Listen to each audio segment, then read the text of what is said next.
Hello friend, welcome this class इंसान biology. अभी हम लोग है बायोइन्फॉर्मेटिक्स वीडियो नंबर 15 पे। अभी तक मैंने आपको 15 वीडियो दिया है और 15 पीडीएफ दिया है। अगर आपने अभी तक नहीं देखा है तो आप जाइए उसको देखिए, क्योंकि ये बुलेट पॉइंट आपको डायरेक्ट एग्जाम में सपोर्ट करने वाले हैं। वो चाहे बायोइन्फॉर्मेटिक्स के लिए देने जा रहे हो या गेट बी के लिए या गेट बायोटेक्नोलॉजी के लिए, कोई भी एग्जाम देने जा रहे हो बायोलॉजी के फील्ड में और जहाँ पे बायोइन्फॉर्मेटिक्स पूछा जा रहा है, डेफिनेटली ये पीडीएफ आपको हेल्प करेगा। तो go and read that PDF and also watch this video। यहाँ पे दे रखा है diagonal dot matrix. Diagonal dot matrix देखिए, अभी तक उन्होंने दो तीन मैट्रिक्स की बात करी। एक हम लोग जो बहुत पॉपुलर है वो है पैम, दूसरा है ब्लॉसम। तो उसी तरह एक और मैट्रिक्स है जिसे बोलते हैं डायगोनल डॉट मैट्रिक्स। मतलब क्या होता है कि कुछ इस तरह से ये मैट्रिक्स होता है और यहाँ पे कुछ इस तरह से डाटा होते हैं और एक डायगोनल लाइन होता है। इस तरह से डायगोनल लाइन हम मैच करते हैं। तो डायगोनल डॉट मैट्रिक्स, या आप कह सकते हो कि डॉट मैट्रिक्स जो है वो क्या रिप्रेजेंट करता है। तो डॉट मैट्रिक्स आपको जो इंफॉर्मेशन देता है वो देता है इंसर्शन से रिलेटेड, दूसरा आपका डिलीशन से रिलेटेड। देखो, इंसर्शन डिलीशन से रिलेटेड पैम और ब्लॉसम नहीं देता है, और इसी के अलावा डायरेक्ट और इनवर्टेड रिपीट से रिलेटेड, क्योंकि ये सारी प्रॉब्लम किस में आ रही थी, पैम एंड ब्लॉसम में आ रही थी। तो पैम एंड ब्लॉसम में ये सारी प्रॉब्लम आ रही थी, तो इन सारी प्रॉब्लम को हटा के एक नया मैट्रिक्स खोजा गया जिसे हम डॉट मैट्रिक्स कहते हैं, जो कि बाकी वाले में नहीं था। दूसरा पॉइंट यहाँ पे लिखा है that if the two sequence are one PAM apart. One PAM, PAM का क्या मतलब है, पॉइंटेड एक्सेप्टेड म्यूटेशन। तो अगर एक पैम इस आपका अपार्ट है, मतलब क्या है कि सिर्फ एक म्यूटेशन जो है वही अलाउड है, वही यहाँ पे ना एक ही म्यूटेशन अलाउड है। मतलब they will be 99% identical amino acid residues. मतलब 99% क्या है आपका आइडेंटिकल है, बट एक जो है एक म्यूटेशन वहां पे पाया गया है, वही यहाँ लिखा गया। Means probability of each amino acid changing into another is 1%, probability is not changing is 99%। मतलब एक ही एक्सेप्टेड है, मतलब वो जो चेंजेस होना है एक अमाइनो से दूसरे अमाइनो से तो चेंज कर सकती है, उसकी प्रोबेबिलिटी सिर्फ 1% है, क्योंकि एक पैम अपार्ट है। वहीं पे 99% है कि वो चेंज नहीं हो सकती। इसके अलावा एक जैसे डॉट मैट्रिक्स है, वैसे ही एक मैप होता है जिसे हम बोलते हैं contact map. Contact map term से समझ में आ रहा है कि किसी न किसी दो, मतलब किसी एटम्स के कांटेक्ट की बात हो रही है। मतलब क्या हो गया यहाँ पे, क्या है कि कांटेक्ट मैप क्या है, यह एक 2 डायमेंशनल मैट्रिक्स है जो हमें प्रेजेंस और अब्सेंस ऑफ कांटेक्ट दिखाती है। किनके बीच का कांटेक्ट, कांटेक्ट का क्या मतलब होता है, डिस्टेंस स्मॉलर देन अ थ्रेशोल्ड वैल्यू। एक थ्रेशोल्ड वैल्यू से कम कर दोगे तो दोनों एटम चिपक के बैठेंगे या कपल्स की तरह बैठेंगे, तो that is called a contact. तो ये क्या है, हमारा प्रेजेंस और एब्सेंस ऑफ द कॉन्टेक्ट दिखाती है। कहाँ पे दिखाती है, each couples of atom of amino acid. Amino दो अगर अमाइनो एसिड है तो उन दोनों के बीच में कॉन्टेक्ट है या नहीं है, उसको कॉन्टेक्ट मैप दिखाती है। Contact map along with the computational modeling technique like the simulated annealing। हम 2 डायमेंशनल मैट्रिक्स जो है ये किस पे डिपेंड है, तो ये कॉन्टेक्ट मैप पे डिपेंड है। इसी के साथ हमारा कंप्यूटेशनल मॉडलिंग टेक्निक पे भी डिपेंड करती है।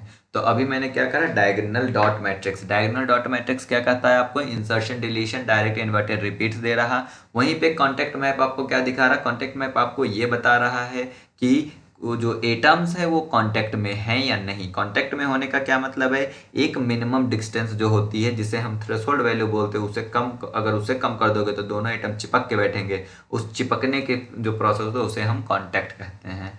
अगला एक टर्म है फाइलोजेनेटिक ट्री।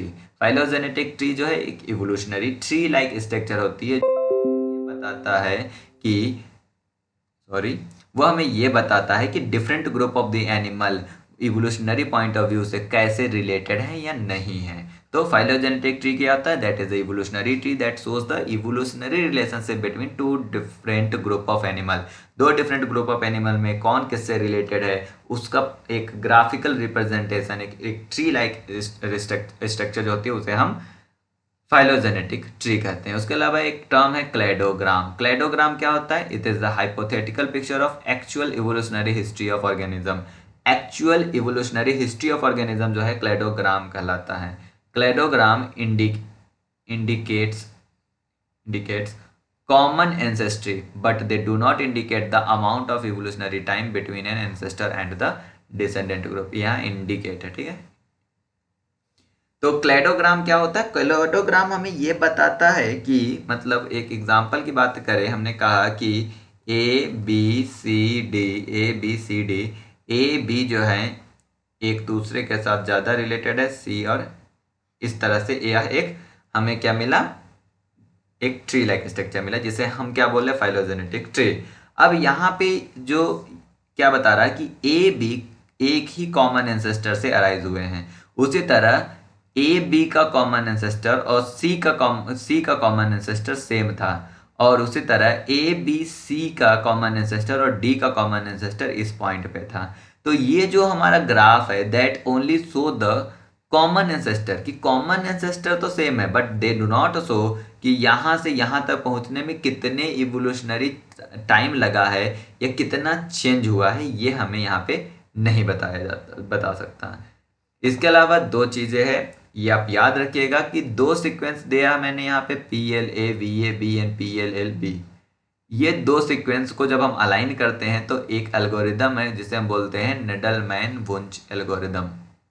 निडलमैन वुंच एल्गोरिदम जब भी हम यूज करते थे, यहाँ पे स्कोर के लिए कुछ नंबरिंग है, अगर मैच हो रहा, जैसे P के साथ P मैच हो रहा था, हम स्कोर मैच में 1 देंगे। L के साथ L स्कोर मैच हो रहा था, इसके लिए भी हम 1 देंगे। यहाँ पे A और यहाँ पे आपका L है, जो कि A और L जो है वो क्या होगा आपका? A और L जो है यहाँ पे मिस मैच है, तो मिस मैच के लिए हम -1 करते हैं। और अगर गैप इनिशिएशन है तो -1, और इलोंगेशन है तो -2 देते हैं।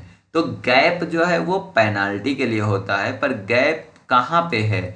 जैसे अगर इस तरह से गैप है तो ये हमारा -1 के लिए है, इसके लिए। पर अगर यह गैप इलोंगेट हो रहा है, आगे भी बढ़ रहा है, तो गैप पेनाल्टी हम -2 देते हैं। और ये जो नंबर है 1 -1 -2, ये निडलमैन वुंच एल्गोरिदम पे होता है। और निडलमैन वुंच एल्गोरिदम क्या होता है? ये सीक्वेंस अलाइनमेंट में यूज़ किया जाता है।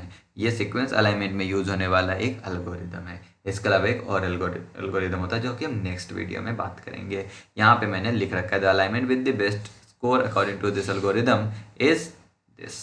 इस केस में हमारा स्कोर आता है -1। देखोगे कैसे? तो 1 1 -1 -1 इलोंगेशन हो गया, -2 एंड दैट इज 1। तो 1 1 1 ये हो गया आपका 3 -2 3 4 -4 तो -1। तो ये आपका हो गया स्कोर। तो निडलमैन वुंच एल्गोरिदम कहाँ यूज होती है? अलाइनमेंट के केस में। और निडलमैन वुंच एल्गोरिदम में क्या स्कोर होता है? मैच के लिए 1, मिस मैच के लिए -1, गैप इनिशिएशन के लिए -1 एंड गैप इलोंगेशन के लिए -2। Thank you for watching this video. Share with your friend.